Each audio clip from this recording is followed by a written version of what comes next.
Todos vocês estão bem? Glória a Deus. Vários dias, né?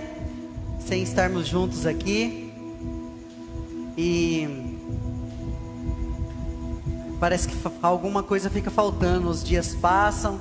Passou quarta-feira, que era dia de estarmos juntos, não estivemos. Parece que faz tanto tempo. E hoje eu estava ansioso para estar aqui trazendo uma palavra aos nossos corações.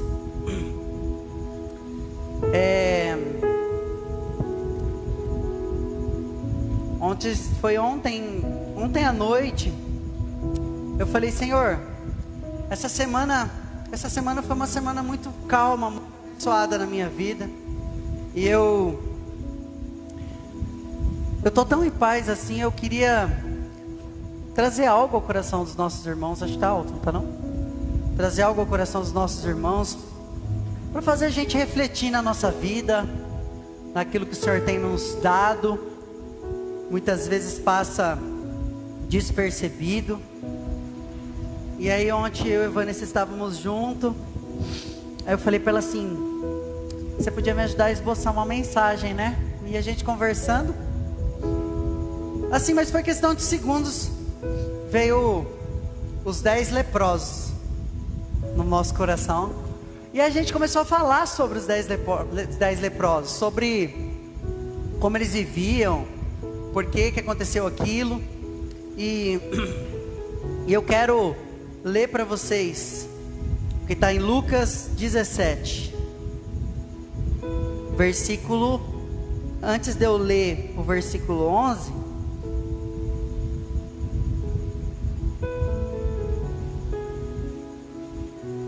versículo 7, antes dele começar a contar a parábola dos 10 leprosos. Eu gostaria que você prestasse bastante atenção, porque eu acredito que vai começar a vir coisas assim no seu coração, sabe? A respeito da tua vida, do dia a dia, das coisas que a gente faz, como a gente lida, e talvez as realizações que nós temos quando desenvolvemos algo para o Senhor. Se você é uma pessoa que tem conseguido desenvolver coisas em nome de Deus, eu sei que talvez você fique realizado quando você consegue desenvolver alguma coisa abrangente no nome de Deus, ou quando você consegue alcançar uma pessoa, ou de fato fazer qualquer coisa que você sabe que contribui para o reino. Então, isso aqui vai falar um pouquinho com você, vai te deixar até um pouco intrigado. É o vento aqui, ó. Lucas 17, versículo 7. Qual de vocês, tendo um servo que esteja arando ou cuidando das ovelhas, lhe dirá quando ele chegar do campo: venha agora e sente-se para comer? Ao contrário, não dirá: prepare o meu jantar, apronte-se, sirva-me, enquanto eu bebo, e depois disso você pode comer e beber. Será que ele agradecerá ao servo por ter feito o que lhe foi ordenado? Versículo 10, que é o que mais mexeu comigo. Assim também, vocês, quando tiverem feito tudo o que for ordenado, devem dizer: somos servos inúteis, apenas cumprimos o nosso dever. Olha que coisa louca. Somos servos inúteis, que apenas cumprimos o nosso. Olha que coisa doida, né? Deixa eu tentar vir um pouquinho mais para cá, que aí ver se diminui esse vento. Olha que coisa louca. Que está falando que quando você tem um empregado, um servo, e ele executa o trabalho dele como deve ser, se você agradece por ele ter feito o trabalho dele daquela forma. Não, ele está dizendo, era o trabalho dele, ele tinha que ter feito daquele jeito, é o papel dele, ele ganha para isso, ele recebe para isso. O empregado, quando está na empresa fazendo serviço, ele recebe para fazer aquilo que você contratou ele para fazer. Então quando... Peraí, já sei o que é.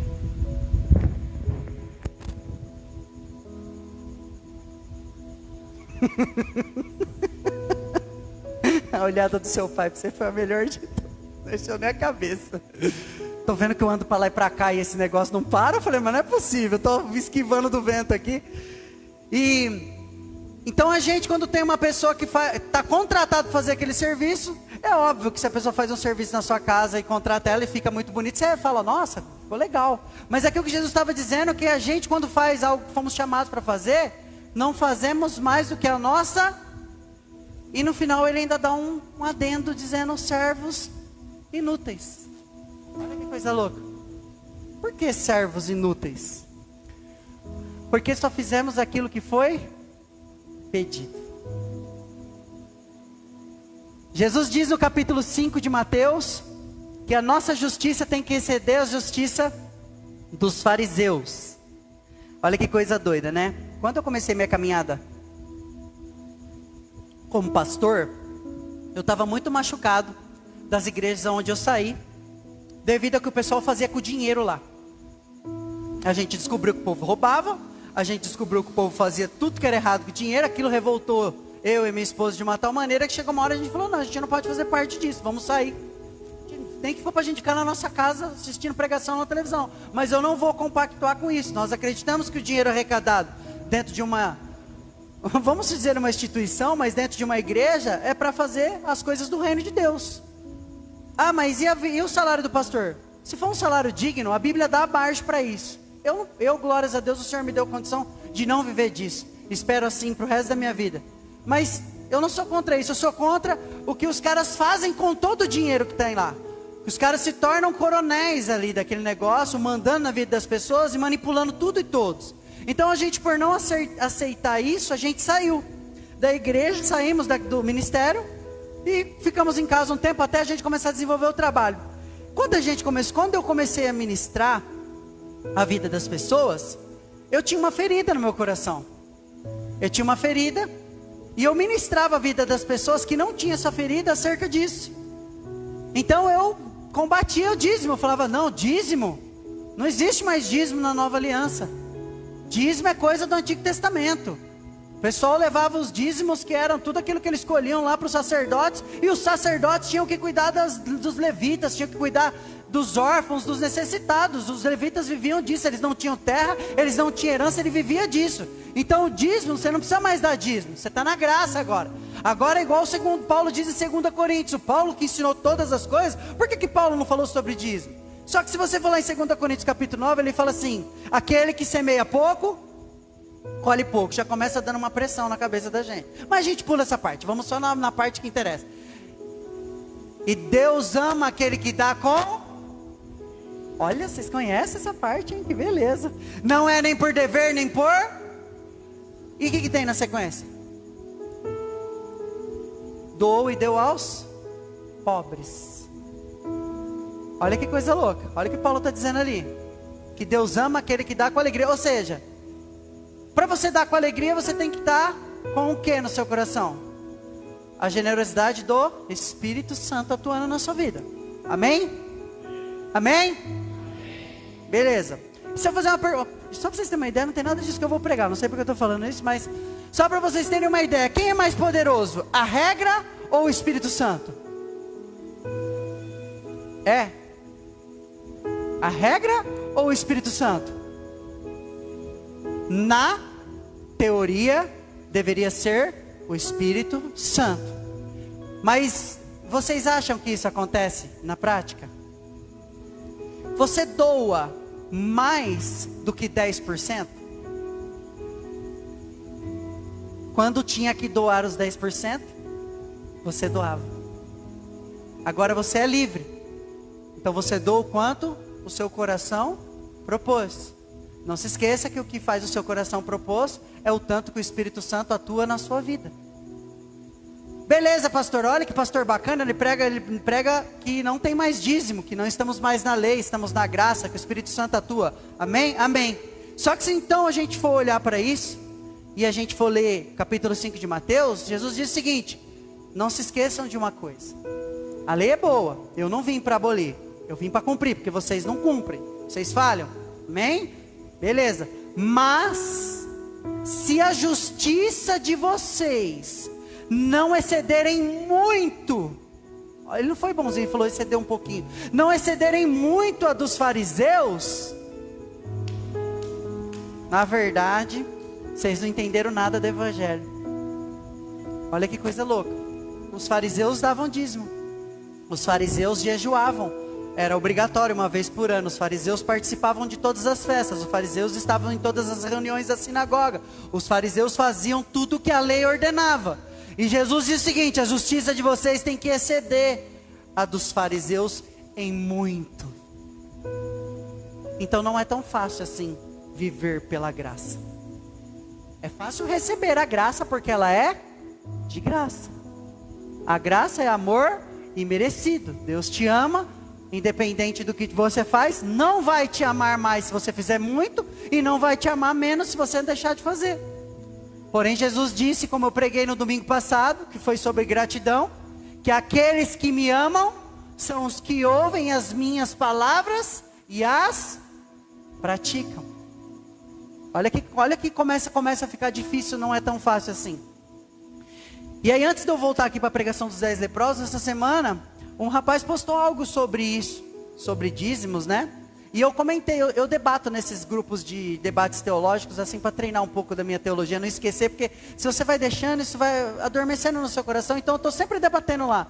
E aí teve um rapaz lá que postou algo relacionado a isso, dizendo sobre o ladrão da cruz. Que o ladrão da cruz não foi para a igreja, o ladrão da cruz não deu dízimo, o ladrão da cruz não ofertou, o ladrão da cruz não fez nada, e o ladrão da cruz foi para o céu. E é verdade isso, não é verdade? Só que ele esqueceu de um detalhe, que a vida do ladrão da cruz foi uma vida desgraçada, lazarenta, sem Jesus. E glórias a Deus que ele teve no 45 do segundo tempo, prestes o juiz apitar o jogo, ele conseguiu ainda se redimir. E aí, olhando para essa parábola dos 10 leprosos, antes de entrar nela, ele fala acerca disso.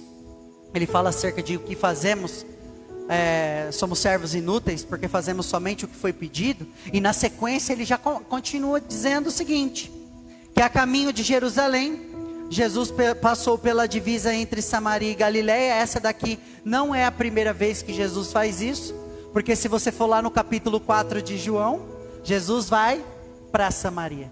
Ele também estava saindo da Galileia e atravessando, e eu vejo os discípulos virando para ir pela beira do Rio Jordão, e Jesus não falou, não, a gente vai por aqui. Aí os caras falam assim, mas por aí, Jesus, aí tem Samaria, e Samaria tem os samaritanos, e nós não nos damos com os samaritanos. E o senhor vai querer ir por aí? E a Bíblia diz que era necessário passar por Samaria. Não bastando, como essa parábola aqui que a gente vai ler dos 10 leprosos, você pode falar assim, por que você está falando de samaritano, pastor? Sendo que tem também a passagem do cara que foi assaltado e estava todo arrebentado no chão. O pastor estava indo para o culto, passou por cima, foi embora. O levita que toca bonitinho aqui, passou por cima, foi embora. Os irmãos da igreja que estavam indo para o culto, passou por cima, foi embora. Mas veio um samaritano, recolheu o cara, limpou as feridas, cuidou da ferida, levou no hotel, hospedou o cara lá e falou, tudo que ele gastar eu pago. Interessante porque Jesus usa tanto o samaritano para dar exemplo para a gente. A pergunta que você deve estar se fazendo agora, se você não sabe, é: por quê? O que esse samaritano tinha? Quem era o povo samaritano? O que era? Vocês sabem quem era? Samaritano era um povo que, quando teve as divisões das tribos de Israel, depois que Salomão morre, todos os reis que vieram só fizeram anarquia. Tudo que não prestava eles fizeram. Os reinados se dividiram em 2 tribos, as 12 tribos viraram apenas 2, e dessas 2 tribos aí, quando o povo foi levado para o exílio da Babilônia em 537 a.C., o povo judeu tinha que se casar com o judeu. O que eles fizeram? Casaram com estrangeiros, com povos de outras raças, e isso a lei de Moisés proibia. Olha que coisa louca. A lei de Moisés falava assim, você que é judeu, você só pode casar com judeu, você não pode casar com moabita, você não pode casar com amalequita, você não pode casar com esse povo, você só pode casar com judeu. E esse povo judeu, que era crente a Deus, devido a tudo que eles passaram, acho que só sobrou algumas mulheres, então eles foram e se casaram com povos de outra raça. Então, os que não fizeram isso, repugnaram eles, e eles então se separaram e começaram a criar uma nova religião, que é a religião dos samaritanos, que creem em Deus também, creem na Bíblia, na Torá, que é os 5 primeiros livros da Bíblia. Eles creem nessas coisas todas, só que é um povo separado, que ficaram na região de Samaria. E os judeus, a Talmud, que é um dos livros que conta todas as tradições judaicas, dizem que os judeus, quando acordam de manhã, eles viram as mãos para o lado de Samaria e fazem oração. Olha que coisa louca. E fazem oração de maldição para os samaritanos, pedindo para que Deus fulmine eles e matem todos eles. Isso são os homens de Deus, os homens dito cujo, homens de Deus, judeus.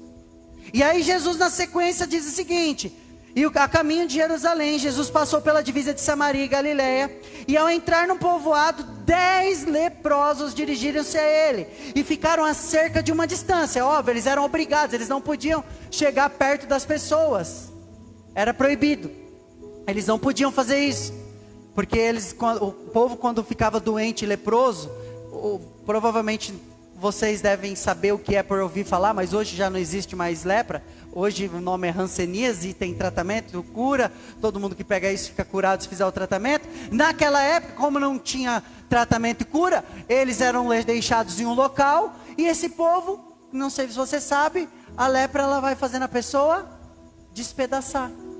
Vai caindo os pedaços.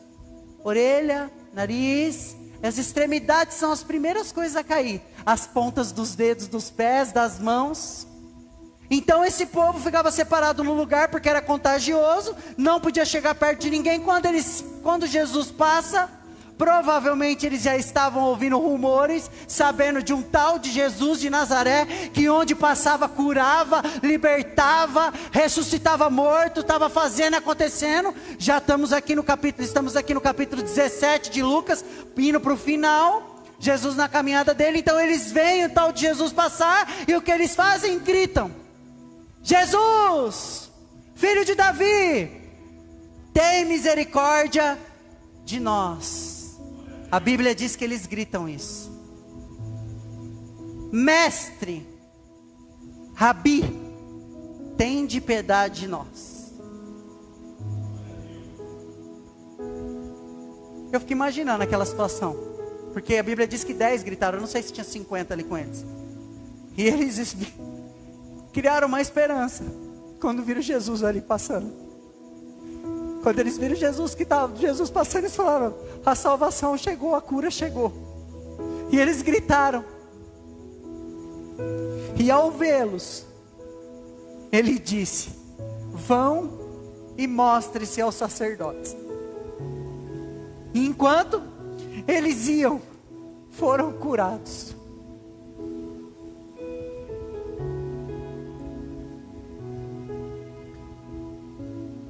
Porque mostrem-se aos sacerdotes. A lei de Moisés dizia o seguinte: que qualquer pessoa que fosse curada, ela tinha que ir lá e se apresentar ao sacerdote. O sacerdote que ia olhar e verificar se aquela pessoa realmente foi curada, para ela poder voltar à sociedade.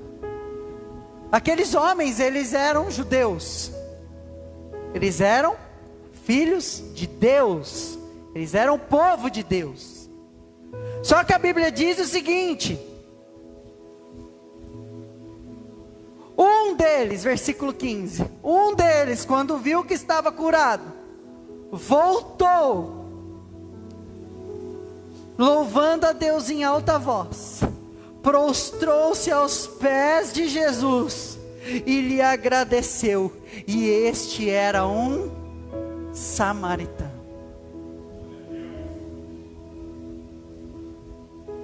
A Bíblia fala que tinha 10 leprosos lá.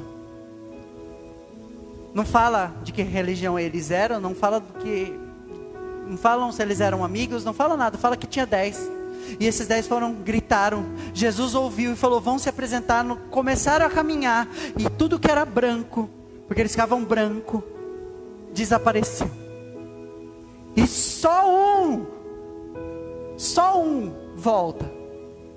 E ele era samaritano, gente, ele não era judeu. Os outros eram judeus. Foram desesperadamente cumprir a lei, porque a lei mandava. A lei mandava se apresentar aos sacerdotes, e eles realmente foram. Não importa se foram curados por Jesus, não importa se foi de graça, não perguntaram nada para Jesus. E aí, quanto é o milagre? Pelo menos isso, quando alguém faz um favor para você, e depois você não conhece a pessoa, você pergunta quanto é? Não é nada. Muito obrigado. Eles não voltaram nem para saber nada, eles simplesmente foram cumprir o que a lei mandava. Sabe que eu penso nisso? Porque somente o samaritano voltou. Porque os outros, sabe, a primeira pergunta que Jesus faz, não é meu filho, fique em paz, amém. Não, a primeira pergunta que Jesus faz quando ele chega é: vocês não estavam em 10? Cadê os outros 9? Olha que coisa doida. Jesus sabia que esses homens não iriam voltar, ele sabia, e mesmo assim ele curou. Isso é a graça. Ele sabia que a gente não iria fazer muitas coisas que poderíamos fazer, assim como esses 9 poderiam ter voltado. Eles não voltaram. Ele sabia que nós não faríamos, e mesmo assim ele morreu. Mesmo assim ele se entregou. Ele sabia que a gente ia ser forgado mesmo. E se vocês não sabem, estar na presença do Senhor, estar na presença do Espírito Santo é um privilégio que nós temos. Poder estar aqui hoje de pé, louvando os louvores aqui, entoando louvores a Deus, é um privilégio. Sabe por quê? Na época de Moisés, na época antes de Jesus, não tinha isso. Vocês não sabem, não tem um pingo de noção do que era viver isso aqui. Eu quero ler para vocês o que está no capítulo 5 de Números. Eu nem ia ler isso porque... mas só para vocês terem uma noção do quanto era difícil viver pela lei.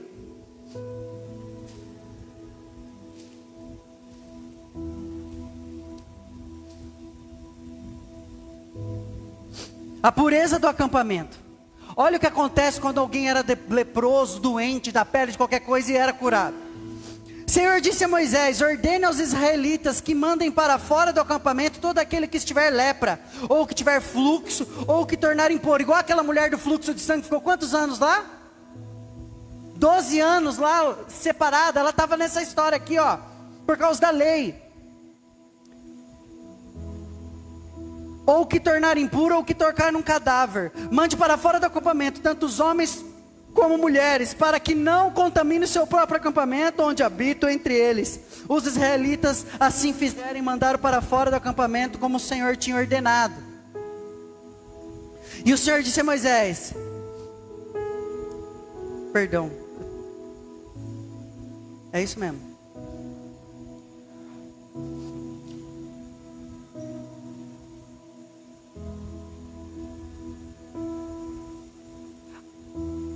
Pessoal, esquece, Levíticos 14, eu vou ler aqui, está aqui, ó. E o sacerdote ordenará que quando alguém chegar diante dele estiver impuro, que 2 aves puras e vivas, um pedaço de madeira de cedro, um pano vermelho, um ramo de isopo, sejam trazidos em favor daquele que será purificado. Então o sacerdote ordenará que uma das aves seja morta numa vasilha de barro com água da fonte. Então pegará a ave viva e a molhará com um pedaço de madeira de cedro e com um pano vermelho. E o sangue da ave morta em água corrente, 7 vezes ele aspergirá aquele que está sendo purificado da lepra, e declarará então puro. Depois disso, soltará a ave viva em campo aberto. E continua dizendo, e vai pegar um pouco de azeite, vai colocar na ponta da orelha esquerda, no pé direito. Era um ritual de 7 dias. Depois de 7 dias separado, voltava de novo para conferir. Durava quase 20 dias de rituais, matando animais, matando pombinha, matando um monte de coisa, simplesmente para liberar uma pessoa de uma doença. Você acha que a gente suportaria viver isso? Sendo que a única coisa que Jesus pede para nós é: ame a Deus sobre todas as coisas, o próximo a ti mesmo, e a gente não consegue fazer isso? A gente faz como convém, do jeito que a gente quer. Só que aqui a Bíblia diz que um deles voltou. E voltou adorando a Deus. Um deles voltou e prostrou-se aos pés de Jesus. E os outros 9 foram cumprir a lei. E aí eu fiquei pensando em tudo isso, falando: Senhor, eu sei que se eu olhar essa leitura aqui, eu posso trazer uma conclusão muito rápida disso para a vida deles. Eu posso trazer uma conclusão de gratidão daquele que voltou. Só que você já viu que quando a gente passa por um momento difícil, a primeira coisa que a gente faz é reclamar que a gente está passando um momento difícil. A gente nunca consegue tirar coisas boas de momentos difíceis. Até consegue, depois de um certo tempo, tudo passou, você já não está mais sentindo aquela dor, nem vivendo aquela situação, você olha e fala: ah, tal coisa foi até legal. Mas a hora que você está naquela situação, dificilmente você consegue ver coisa boa em coisa ruim. Ou seja, eu fiquei pensando, eu não preciso levar para eles hoje uma palavra assim: olha, façam como o leproso que voltou, o samaritano. É óbvio que eu vou falar isso no final. Mas vocês já pensaram que a desgraça era uma das coisas que uniam aqueles 10? A doença era uma das coisas que uniam aqueles 10. Quando eles estavam doentes, separados, não tinha religião, não tinha problema com time de futebol, não tinha problema de cor de pele, de raça, não tinha. A partir do momento que eles foram separados do povo e deixados lá no lugar, eles começaram a se tornar iguais. Começaram a se tornar cúmplices uns do outro. Começaram a se tornar unidos, porque um precisava do outro. Com certeza um ia morrer primeiro que o outro ali. Quem pegou a doença primeiro. E eu fiquei pensando em tudo isso. As incompatibilidades deles desapareceram. Não tinha mais nenhum tipo de problema. Eles eram unidos. Se você ler os textos, você vai ver que essas pessoas, elas eram unidas. Porque eles não tinham ninguém por eles. Provavelmente eles deveriam ficar num lugar separado. E os que tinham misericórdia levavam comida e jogavam por cima do muro. Porque como é que eles iam comer, se eles não podiam estar perto dos outros? O ódio que tinha no coração dos judeus que foram lá cumprir a lei, que todo dia levantavam a mão para poder amaldiçoar os fariseus, não tinha mais. Eles se davam bem com os samaritanos até. Não tinha mais samaritano, né? Agora a gente não é mais samaritano, não é mais judeu, não somos mais nada. Agora a gente é leproso. E eu preciso te ajudar, e você precisa me ajudar, porque amanhã eu posso não estar bem, e você que vai me ajudar. Olha que coisa louca. Quem é que já parou para pensar nisso? Quem é que já parou para pensar na situação daqueles 10 leprosos esperando a morte? Eles estavam ali simplesmente esperando a morte. Detalhe, a lei de Moisés era o seguinte: Isaías 53 nos diz assim: ele levou sobre si todas as nossas enfermidades. Por que ficamos doentes? A Bíblia mente? Não. É porque a lei de Moisés dizia o seguinte: que quando você fazia coisa errada e você pecava e você ficava doente, era porque era a maldição de Deus sobre a sua vida. O povo ainda carregava isso, quando ficava leproso: Deus que pôs essa lepra em mim. Imagina só o sentimento que eles tinham de abandono, de que Deus esqueceu deles, de que o que eles tinham feito era tão terrível a ponto de Deus amaldiçoar eles com uma lepra. Aí vem Jesus e leva sobre si todas as enfermidades, leva todas as nossas pisaduras, e nós fomos sarados. Pelas suas pisaduras somos sarados. Leva tudo que não presta nosso. Do que? Olha, se você ficar doente hoje, não é porque Deus pôs essa doença em você. É só coisas que acontecem mesmo. O Senhor, Ele te ama. E esse povo carregava esse jugo. A religião desapareceu ali no meio, e eles se uniam para poder tentar sobreviver o mais tempo possível. Porque eles eram um povo rejeitado, mais até do que os próprios samaritanos. Pergunta para alguém aqui que já ficou doente. Eu nunca fiquei, glórias a Deus, espero nunca ficar. Mas quem já ficou doente e ficou internado, e teve que passar uma noite sozinho, 2 noites sozinho, 3 noites sozinho, pôde ninguém ficar com a pessoa, teve que ficar sozinho. Qual foi a melhor oração delas? Foi num cultinho de domingo ou se foi lá num leito de hospital? Onde o filho chora e a mãe não vê. Ou seja, nos momentos de pior situação, é os momentos que você mais olha para Deus, nem que for para falar que você esqueceu de mim, não é possível, né, Deus?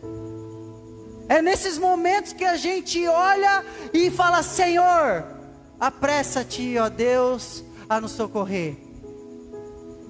E esses leprosos viviam assim. Só que quando Jesus passa, e derrama misericórdia sobre a vida deles, porque eles tiveram um momento de esperança. Eu fiquei imaginando assim, imagina esses leprosos lá naquele quadrado, não sei onde eles ficavam, pensando assim, nossa, imagina eles conversando entre si, ô Jesus, esse tal de Jesus podia passar aqui, né? Pensou se Jesus passa aqui um dia? Estou sabendo que Jesus passou e curou num monte de lugar, ressuscitou, foi lá no tanque de Betesda, levantou aquele cara que estava lá 38 anos sem conseguir levantar, um lugar que ninguém queria nem chegar perto, porque devia ser horrível o cheiro daquele lugar, um aleijado na beira de um tanque, vocês acham que tinha alguém para ficar carregando ele, fazer as necessidades ali, era tudo ali. Imagina eles conversando, eu fiquei sabendo que ele foi lá em Gadara, e aquele cara endemoniado que estava lá quebrando corrente, ninguém podia com ele, foi curado, está pregando para todo lado, esse Jesus podia passar aqui, e não é que um dia Jesus passou mesmo? Só que a gente tem que tomar muito cuidado, porque a gente às vezes não está preparado nem para receber as bênçãos de Deus. Eu ouvi um dia alguém falar o seguinte, eu desejo muito que Deus te abençoe, eu desejo demais que Deus abençoe sua vida, mas mais do que Deus te abençoar, eu desejo que você esteja preparado para receber as bênçãos de Deus. Sabe por quê? Porque se você não estiver preparado, as bênçãos vão vir na sua mão e você vai jogá-la no lixo. E foi o que aconteceu aqui. Os 9 foram embora curados da lepra. A Bíblia diz que eles foram curados. Mas só um voltou e adorou ao Deus Todo-Poderoso, que é digno de toda a honra, de toda a glória, de todo louvor. Marcos capítulo 2, versículo 17. Jesus disse o seguinte: eu não vim para os que têm saúde e que não precisam de médico. Eu vim para chamar os doentes e pecadores. Olha só, gente, ele não veio para os justos e não veio para os sãos, ele veio para os doentes e pecadores. Olha que coisa louca. Olha a analogia que ele está dizendo aqui. Ele está falando assim, olha, eu não vim para os que acham que estão, os que estão bons, são justos, não precisam de mim. Mas os que estão doentes, caídos, entendem que são pecadores, foi para esses que eu vim. Ele está fazendo uma comparação de gente doente com gente pecadora. Esses caras, eles eram doentes, precisavam da cura, e quando eles receberam a cura, o que eles fizeram? Foram embora. Simplesmente foram embora. E não voltaram para glorificar quem merecia ser glorificado. A gente tem que entender que a gente é leproso. Só isso. Quando você entende que você é leproso, você entende que você é uma pessoa doente. E que você necessita de Jesus todos os dias. E que Jesus está curando você todos os dias. Jesus está querendo tirar uma casquinha da sua lepra aí, todo dia. O problema é quando a gente acha que a gente já está 100%. Quando você acha que está 100%, o seu orgulho diz para Jesus o seguinte: eu não preciso mais de você, eu tô ótimo, eu não preciso disso. Mas a Bíblia diz que todos somos, e aquele que diz que não tem pecado, já pecou. Se somos todos pecadores, somos todos doentes, e precisamos de Jesus o tempo todo. Por mais que nós tenhamos que viver como pessoas curadas, mas necessitando de Jesus. É um pouco difícil às vezes de entender isso. Como assim, pastor? Eu tenho que entender que sou doente, mas tenho que viver como curado, porque Ele te cura todos os dias. O que você não pode é sair da dependência dEle, porque você melhorou na área que você estava arrebentado. É só isso.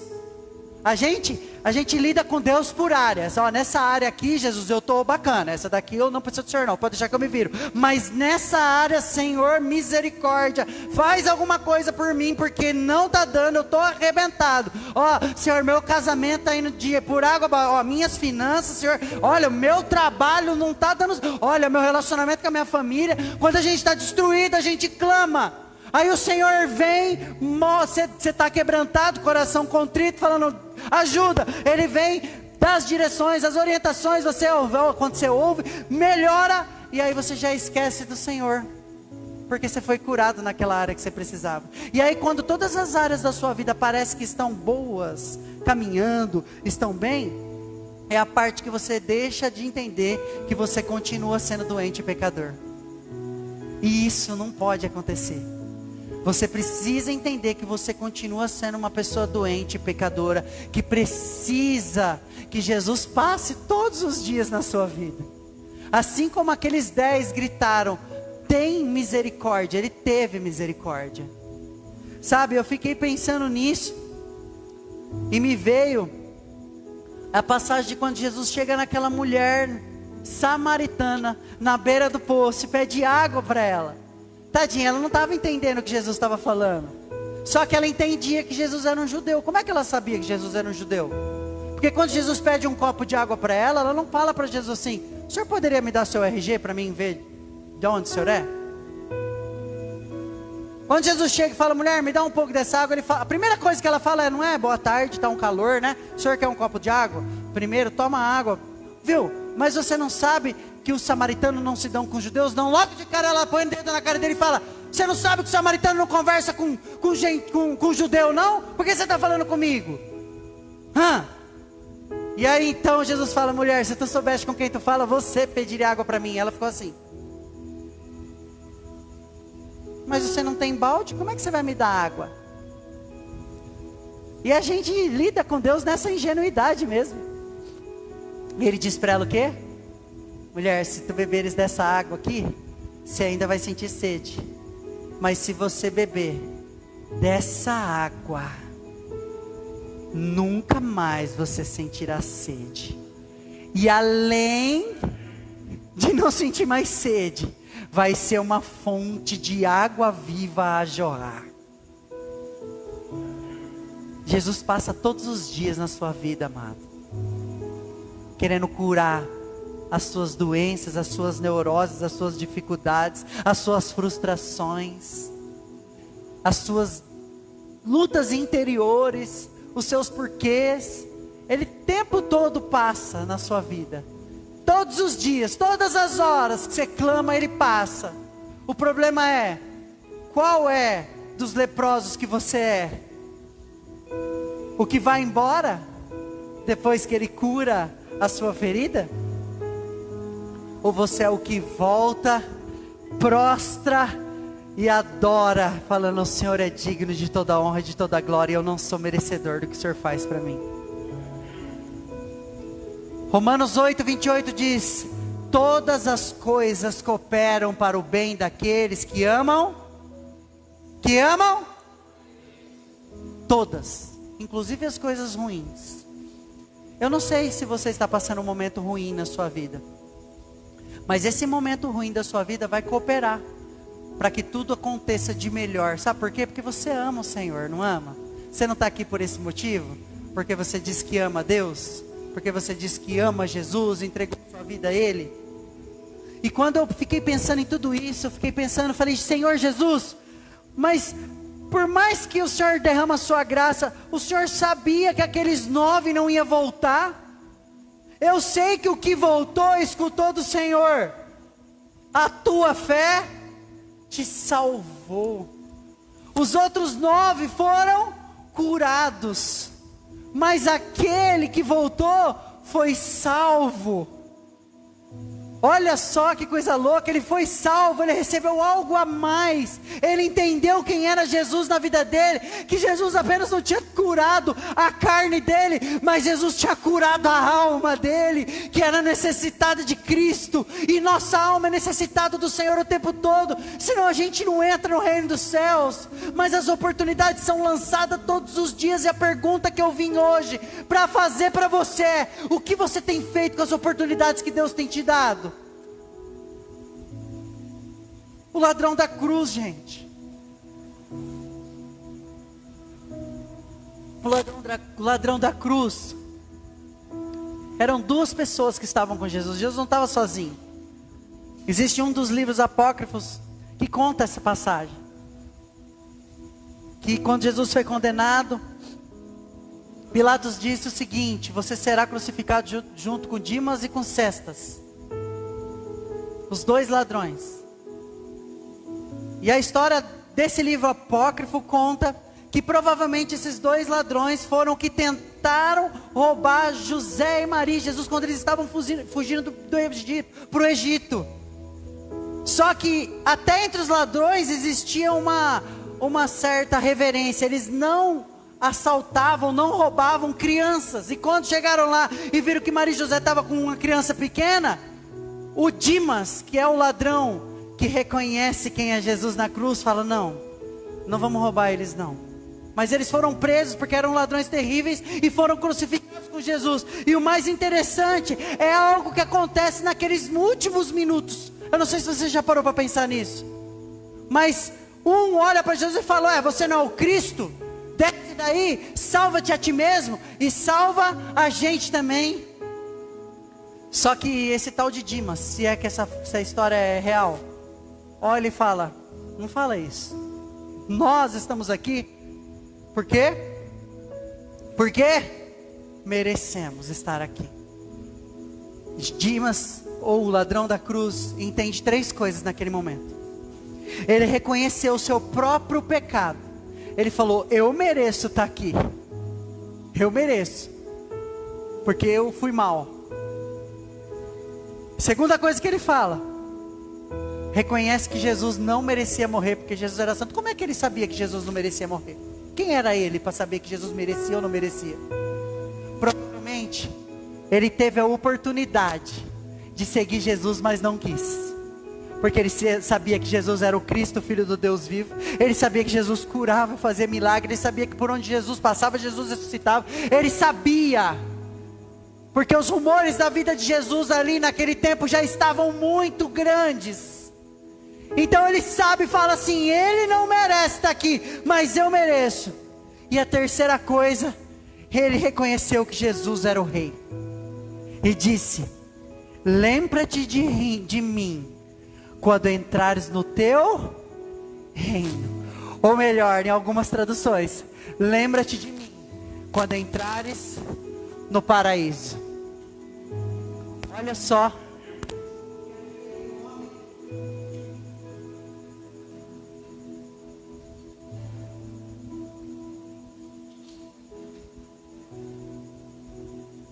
Olha o que aquele ladrão reconheceu. Reconheceu tudo isso. E a pergunta é: hoje, já faz 2000 anos que Jesus morreu. Será que as tuas conversas são: Senhor, eu não mereço estar aqui. Senhor, eu não mereço que o Senhor tivesse subido naquela cruz para morrer por mim, porque era para mim estar lá naquela cruz. Era para a gente estar lá na cruz, no lugar de Jesus. Somos doentes e curados todos os dias. Que as nossas orações e as nossas atitudes venham ser como a daquele leproso samaritano, que voltou, entendeu que foi curado, prostrou-se diante do Senhor e o adorou. A Bíblia não diz que ele veio e deu a mão para Jesus, falou: muito obrigado, viu, por o Senhor ter me curado. Valeu, agora eu vou ali me apresentar para os sacerdotes. A Bíblia diz que ele veio, se prostrou e adorou. Olha a atitude de quem reconhece quem é Jesus. E o ladrão da cruz reconheceu que era pecador reconheceu que não merecia a salvação, porque nós não merecemos. Reconheceu que Jesus era o rei e reconheceu que Jesus não deveria estar ali. Hoje,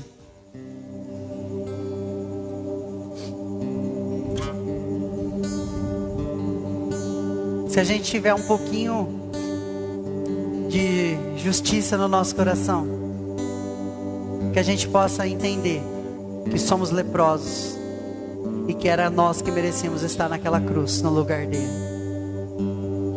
Só que a misericórdia de Deus é muito maior do que o que a gente pode demonstrar para ele, do que a justiça nossa tem que exceder dos fariseus da lei. O amor dele é tão maior que, mesmo sabendo que muitas vezes durante a nossa caminhada nós não reconheceríamos que ele é rei, nós não reconheceríamos que ele fez muito mais do que nós merecíamos, que muitas vezes a gente deixa de lado tudo aquilo que ele coloca na nossa mão para a gente fazer, porque a gente é preguiçoso, a gente não está nem aí com nada, que a gente só quer o venha a nós, é o vosso reino, praticamente nada. Mesmo assim, ele te olhou com os olhos de amor e se entregou naquela cruz, porque ele já sabia que nós estaremos aqui hoje. A gente é doente e a gente merecia ser crucificado. Pelo menos um pouco da nossa culpa teria sido diminuída, mas o sangue dele comprou toda a nossa culpa. O sangue dele te fez morador no céu. E é por esse amor imensurável que nós devemos agradecer todos os dias da nossa vida. Que nós venhamos reconhecer os nossos erros, as nossas fraquezas, as nossas limitações. Estamos iniciando o nosso primeiro culto do ano.